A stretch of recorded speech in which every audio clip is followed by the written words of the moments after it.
Saudara, Pulau Jawa dengan jumlah pemilih yang terbanyak di Indonesia jadi target dari pasangan calon presiden dan wakil presiden di Pilpres 2024. Tak heran pasangan Capres-Cawapres berebut simpati pemilih hingga ke pesantren-pesantren. Kalau kita lihat berebut suara dari pesantren, beberapa partai sebenarnya sudah memiliki basis massa di pesantren. Ada PKB yang pada pemilu 2019 lalu meraih 9,72% suara nasional, susul PKS dengan 8,19% suara dan P3 dengan perolehan suara pada pemilu sebesar 4,51%. Kalau kita lihat potensi suara di Pulau Jawa, kita bisa melihat berapa masing-masing jumlah pemilih di Pulau Jawa. Kami urutkan dari pemilih terbanyak ada di Jawa Barat dengan 35,7 juta pemilih atau 17,44% dari total suara nasional. Disusul Jawa Timur 31,4 juta pemilih atau 15,33% dari total suara nasional. Urutan ketiganya adalah Jawa Tengah dengan 28,2 juta pemilih atau 13,81%. Dan disusul oleh Provinsi Banten dan DKI Jakarta, masing-masing 8 juta lebih suara yang kisarannya 4% dari suara nasional. Dengan potensi suara sebesar itu, bagaimana para Capres-Cawapres meraih suara pemilih dari kalangan santri? Kita akan bahas usai tayangan berikut. Pasangan calon presiden dan calon wakil presiden nomor urut 1, Anies Muhaimin, akhir Desember lalu mendapat dukungan dari sejumlah pengasuh dan alumni pesantren Lirboyo Kediri. Anies Muhaimin pun menjanjikan akan melakukan penyempurnaan terhadap pesantren. Khusus untuk pondok pesantren ini kami dengan Gus Imin ingin menseriusi apa PR-PR yang selama ini belum selesai ingin kami selesaikan. Kenapa?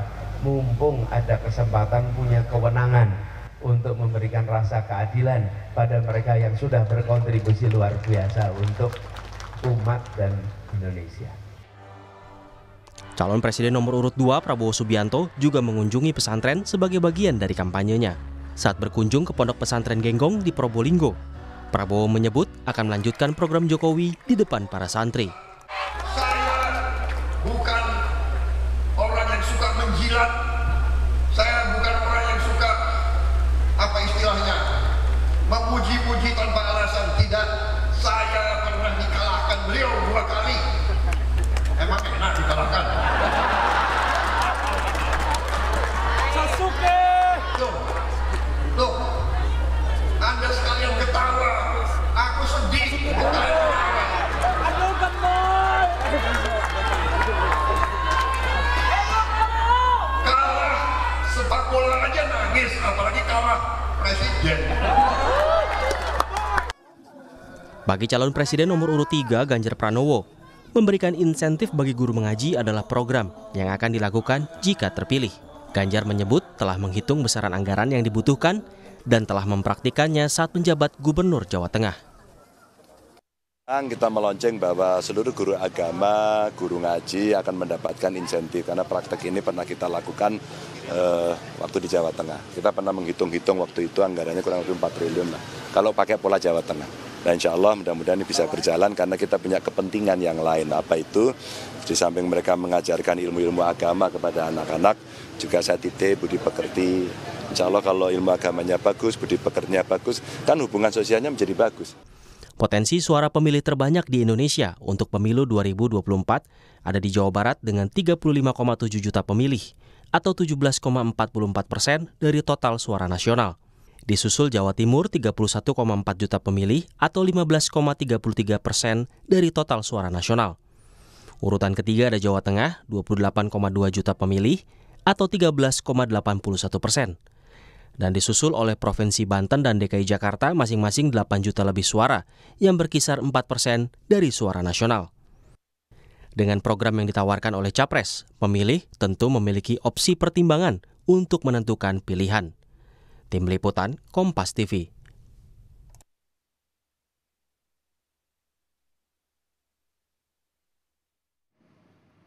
Sejumlah janji program diberikan pasangan Capres-Cawapres untuk meraih suara pemilih berbasis pesantren yang biasa disebut santri. Apakah sekedar gimik politik atau memang program yang terukur? Kita bahas bersama dengan M. Iqbal dari Timnas Anies Muhaimin. Mas Iqbal. Assalamualaikum. Assalamualaikum. Ada juga Ali Mashkur Musa dari TKN Prabowo Gibran. Mas Ali, Assalamualaikum. Assalamualaikum. Ada juga Ahmad Baidowi dari TPN Ganjar Mahfud. Mas Owi, Assalamualaikum juga. Ada juga Ahmad Hoirul Umam, Direktur Eksekutif Indo Strategik. Selamat malam semuanya. Selamat malam. Secara spesifik program kandidat Anda, saya ke Mas Iqbal dulu nih. Ini untuk santri akan seperti apa memang? Ya, saya kira terima kasih. Banyak sekali program-program yang kita paparkan, tetapi yang terpenting adalah secara umum kami ingin menyampaikan bahwa Mas Anies dan Gus Muhaimin saat ini menyoroti tentang ketimpangan anggaran pada lembaga-lembaga pendidikan agama, khususnya di pesantren, pendidikan Islam ya, di mana misalnya contoh kartu Indonesia Pintar ya, itu jumlahnya tidak sebanding dengan yang didapatkan oleh perguruan tinggi swasta atau umum lainnya. Ini salah satu yang akan kita perjuangkan, termasuk dengan santripreneur, kesejahteraan para pendidik. Ya, yang ini tentu saja selama ini sudah berjalan, tetapi tidak dieksekusi. Termasuk dana amal di pesantren, yang selama ini sebenarnya tidak diundang-undangkan, tapi di periode ini tidak dieksekusi. Jadi kami melihat kesenjangan antara pendidikan agama dan pendidikan ini harus segera diatasi. Kenapa? Karena sesungguhnya pesantren itu berhak mendapatkan fasilitas, dukungan, support dari pemerintah dengan hal yang sama dengan lembaga pendidikan umum lainnya. Oke. Termasuk program-program tinggi Islam seluruh Indonesia yang mendapatkan program-program bantuan hibah dan lain itu timpang jauh dengan ya apa yang didapat oleh perguruan tinggi umum lainnya. Jadi kami melihat ketimpangan ya, dan dikotomi ini terjadi, dan kami ingin mencegah itu semua, mengatasinya dengan pemerataan dan keadilan. Baik. Saya ke Mas Ali, kalau untuk TKN seperti apa Mas? Untuk program kandidat untuk santri akan seperti apa nanti? Ya, makasih ya. Yang pertama, dari penyebutan saja istilah, maka pasangan 02 Pak Prabowo Mas Gibran tidak mendikotomikan antara pendidikan agama dan pendidikan umum, antara pendidikan dengan pesantren, antara santri dengan murid. Sehingga dengan demikian santri mempunyai peranan yang strategis, haknya sama dengan murid pada umumnya, yang memiliki satu dari budgetingnya harus sama, dua perlakuannya sama, tiga outputnya sama. Nah, karena itu Pak Prabowo salah satunya yang visinya itu menyebutkan diantaranya adalah dana abadi pesantren. Karena apa? Kemandirian ekonomi pesantren, kemandirian lembaga pendidikan itu menjadi satu hal yang sangat krusial. Dan ini yang akan didekati oleh Pak Prabowo melalui pengembangan ekonomi pesantren untuk menunjukkan economic relationship, kemandirian ekonomi. Satu. Yang kedua, dari sisi gurunya juga harus diberlakukan treatmentnya sama dengan guru-guru pada umumnya, baik itu di perguruan atau di lembaga-lembaga umumnya.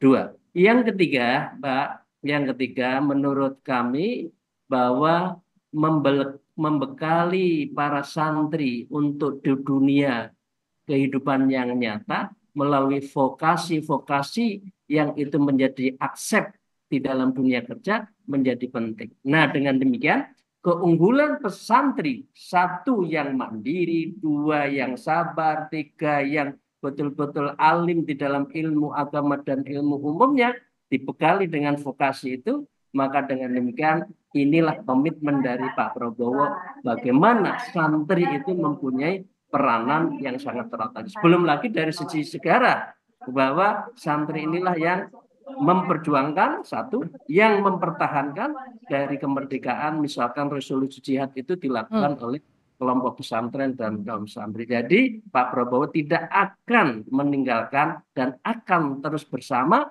Pak Prabowo bersama santri mengembangkan pendidikan di Indonesia. Jadi sekali lagi ya, santri dan Pak Kiai bukan lagi menurut pandangan Pak Prabowo sebagai orang yang mendorong mobil mogok setelah itu tinggal, enggak. beliau akan bersama-sama para kiai, para santri membangun negeri ini. Itu Mbak, makasih. Mas Owi, untuk Ganjar Mahfud seperti apa secara spesifik program kandidat untuk para santri? Ya, pertama terkait dengan dana abadi pesantren itu amanat dari undang-undang.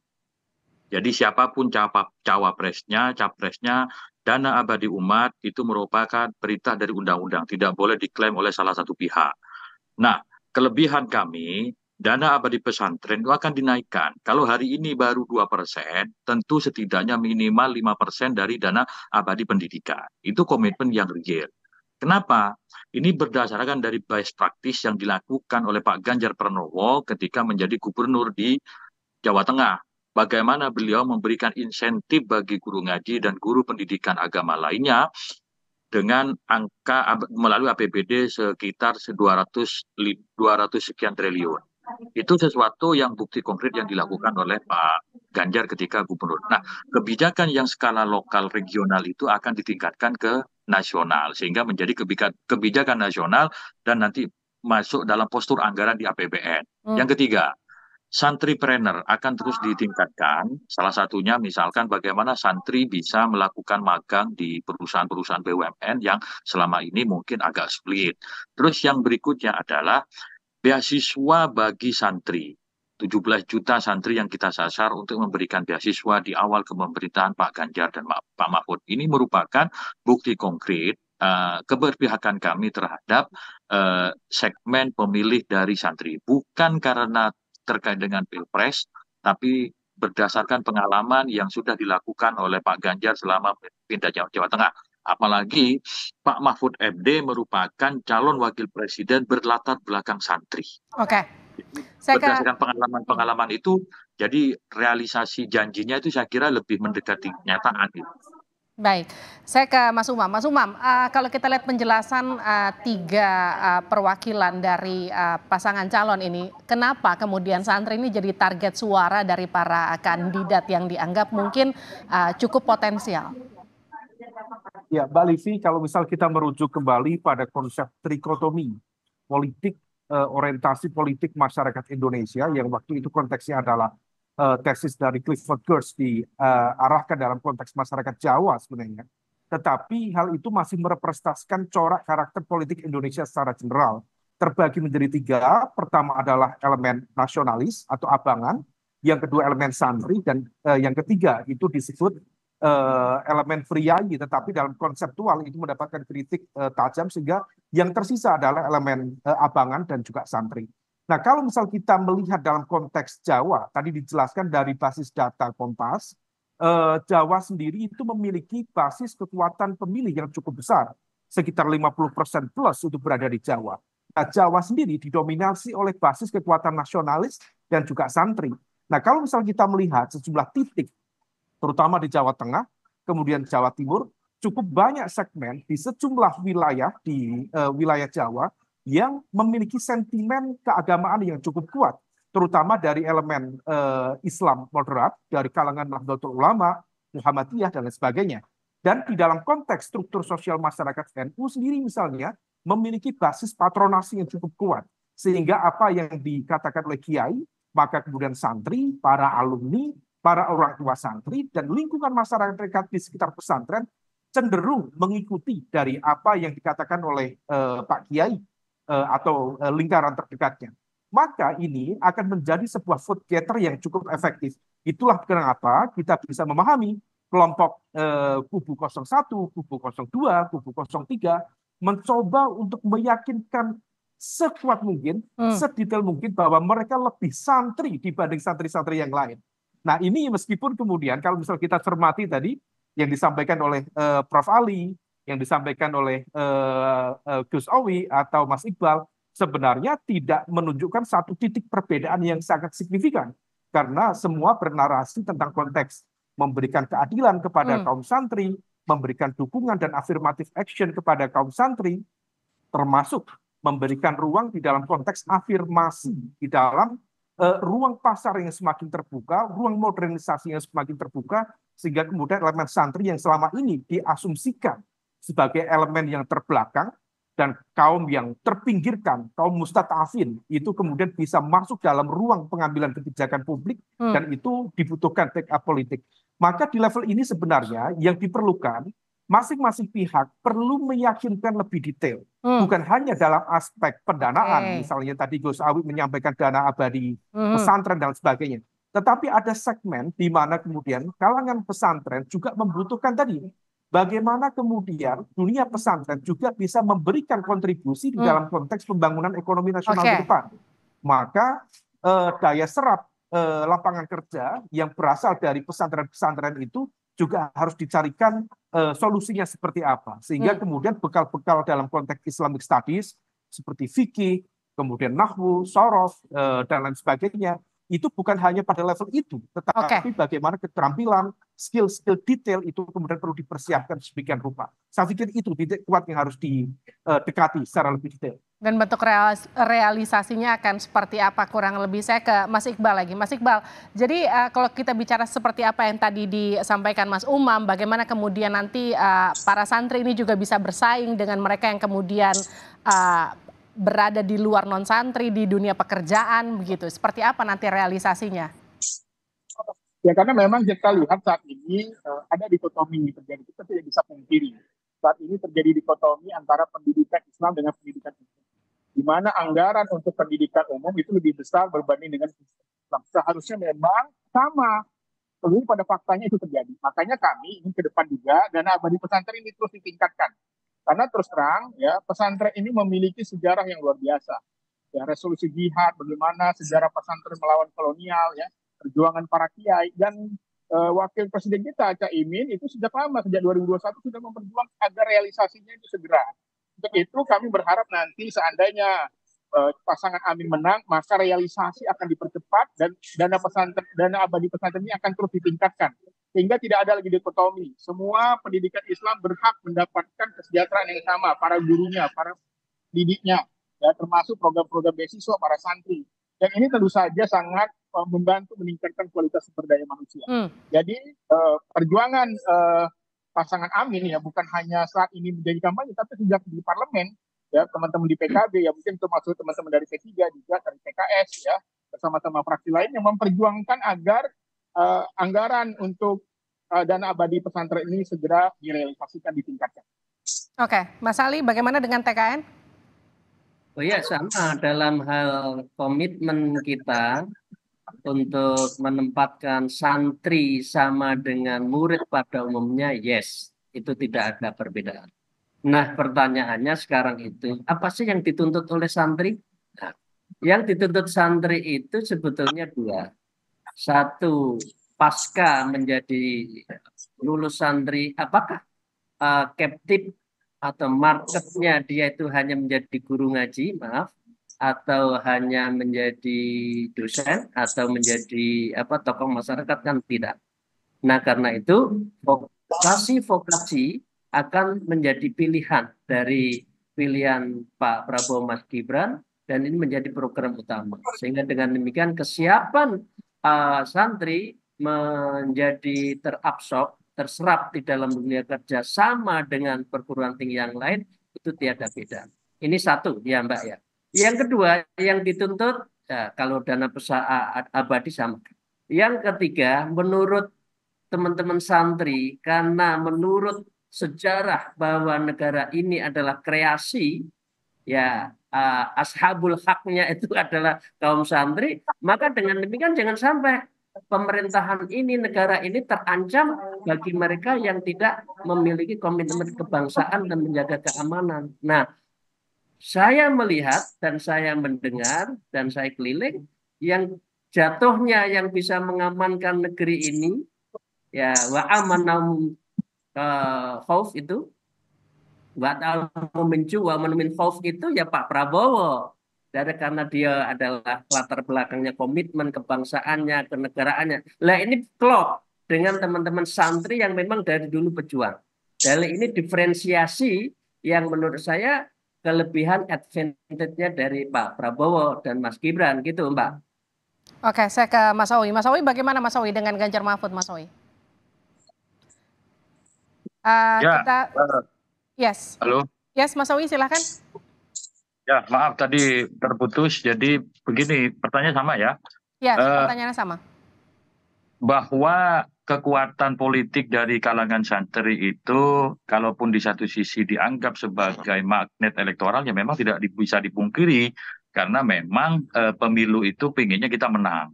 Tapi lebih dari itu adalah bagaimana keberpihakan kita sebagai para pelaku di instansi pemerintahan nantinya, sebagai orang misalkan yang diamanahi untuk memimpin negeri ini, memberikan kontribusi nyata terhadap pengembangan khususnya di kalangan santri. Kami asosiasikan tadi selain soal kesejahteraan, soal pendidikan, bagaimana bekal life skill dari kalangan santri ketika nanti mereka terjun ke masyarakat. Nah, berdasarkan dari pengalaman-pengalaman yang dilakukan oleh Pak Ganjar selama memimpin Jawa Tengah, sekaligus juga pengalaman Pak Mahfud MD sebagai insan pesantren, itu kemudian kita kolaborasikan dalam program yang kita maksudkan menjadi visi dan misi calon presiden dan calon wakil presiden, khususnya bagaimana keberpihakan kami terhadap kalangan santri. Baik, Mas Owi, lalu kalau kita bicara soal realisasi program, kemudian capaiannya akan seperti apa, nanti ke depannya akan gimana? Ya tentu itu kan semua setelah tertuang dalam visi misi presiden, tentunya kan dalam penganggaran di setiap tahun melalui APBN, tentu dengan dukungan dari DPR, tidak mungkin namanya APBN itu hanya kemauan dari presiden. Pasti harus ada dukungan dari DPR. Tapi kami yakin dan optimis berdasarkan pengalaman selama ini, setiap program yang memihak kepada kepentingan umat, itu DPR tidak pernah menghalang-halangi. Salah satunya bagaimana kami mengesahkan dana abadi pesantren ketika itu benar-benar dibutuhkan, dan itu sudah bisa terrealisasikan mulai tahun yang lalu. Jadi tidak perlu menunggu Pilpres 2024. Dana abadi pesantren itu sudah berlangsung sejak 2020 sebagai turunan dari Undang-Undang 18 tahun 2019 tentang pesantren. Baik, saya ke Mas Ali dengan pertanyaan yang sama, Mas Ali. Ya kalau budgeting itu komitmennya kan dua. Satu presiden, dua adalah bersama DPR. Jadi apa yang menjadi komitmen antara beliau berdua, presiden dan DPR, ya harus dijalankan. Dana abadi umat. Nah, urusan besarannya berapa, komitmen berikutnya harus ditingkatkan. Itu satu sisi. Yang sisi yang lain sebetulnya Mbak ya dan kawan-kawan dari 01 dan 03. Yang terpenting itu sekarang adalah ekonomi pesantren. Bahwa banyak contoh ya di beberapa pesantren itu yang ekonominya sangat kuat, itu menjadi bagian dari kekuatan ekonomi halal, ekonomi syariah. Dan ini menjadi double track di dalam sistem ekonomi kita. Nah, ini komitmen pesantren bukan Kementerian Agama saja, tetapi juga Kementerian Perdagangan dan Kementerian UMKM itu harus bersama-sama membesarkan pesantren menjadi kekuatan ekonomi. Nah, Pak Prabowo dan Mas Gibran itu mempunyai skill, mempunyai komitmen, mempunyai orientasi bagaimana pesantren itu betul-betul mandiri di bidang ekonomi. Sehingga dengan demikian keberadaannya satu sisi memang dia adalah mendampingi anak-anak didik kita agar mempunyai pengetahuan agama dan pengetahuan umumnya kuat, tapi sisi yang lain skill juga tinggi, bahkan lebih dari itu pesantren menjadi pelaku ekonomi baru di dalam sistem ekonomi bangsa dan negara ini. Itu Mbak. Baik, Mas Iqbal, bagaimana Mas Iqbal? Ya, saya kira selain tadi program-program anggaran dan program-program ekonomi, terpenting juga karakter santri itu harus melekat pada pasangan calon itu. Ya, tadi kalau kata Pak Kiai Ali Maskur bahwa tidak ada dikotomi antara guru dengan ustadz gitu. Makanya Pak Anies itu kalau di pesantren dipanggil karena dia guru, dipanggil Ustadz Anies Baswedan. Jadi dia seorang guru. Tentu saja kalau seorang guru sebagai pendidik, dia juga paham apa yang dibutuhkan di pendidikan. Supaya ini standar ya seorang santri yang tentu saja kedua paslon 01 ini memiliki karakter yang kuat sebagai pendidik, bukan hanya sebagai orang yang mendukung pesantren, tetapi mereka adalah orang yang terlibat langsung di dunia pendidikan. Jadi Ustadz Anies Baswedan dan Ustadz Gus Muhaimin Iskandar, saya kira orang yang paling cocok dan memahami tentang pendidikan termasuk pendidikan Islam di Indonesia. Oke, Mas Umam, terakhir untuk Anda. Jadi seberapa besar sebetulnya kekuatan santri ini untuk menaikkan elektabilitas paslon? Ya, kalau misal bicara tentang kekuatan santri dalam konteks elektoral tentu sangat besar. Tetapi diakui atau tidak, karakter politik di Pilpres 2024 completely different, sangat berbeda dengan konteks di 2019. Kalau dulu konteks narasi tentang politik identitas itu betul-betul kental. Per hari ini menuju 2024 relatif tidak separah di 2019. Maka kalau misal kemudian hal itu terjadi, maka impact-nya adalah sentimen penggunaan identitas santri relatif kemudian tidak terkonsolidasi menjadi satu entitas tunggal.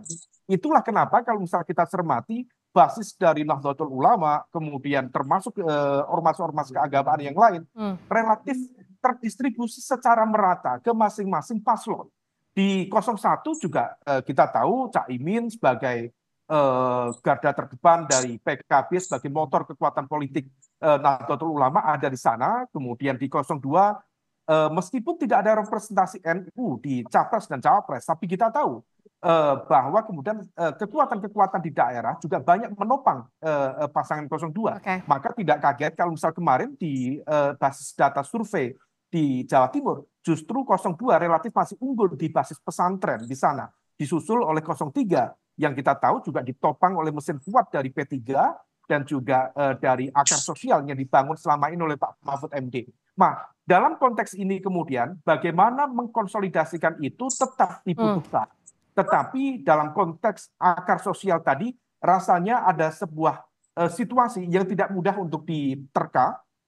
Apakah kemudian bisa diarahkan kepada satu titik kekuatan suara atau tidak. Tapi yang pasti yang saya cermati per hari ini, kekuatan santri relatif terdistribusi secara merata, meskipun kalau misal kita merujuk pada basis data survei yang ada per hari ini, masih relatif linier dengan basis kekuatan elektoral secara general, 02 di nomor 1, kemudian diikuti antara 01 atau 03. Nah, situasi ini yang tampaknya perlu dipertebal lagi, maka masing-masing tim sukses, di sini Mas Iqbal, Prof. Ali, Mas Owi, betul-betul kemudian dibutuhkan pendetailan dari konteks visi terkait dengan kepesantrenan seperti apa, visi pendidikan Islam ke depan seperti apa, transformasi ekonomi negara tentang Indonesia Emas 2045, di mana letak kontribusi santri di sana. Itu harus didetailkan, bukan hanya gimmick, karena kalau hanya gimmick, saya pikir tidak akan mengakar dan tidak akan memberikan insight orang yang memadai. Terima kasih Mas Umam, terima kasih Mas Owi, Mas Ali, dan juga Mas Iqbal sudah bergabung di Sapa Indonesia Malam. Sehat-sehat selalu. Assalamualaikum.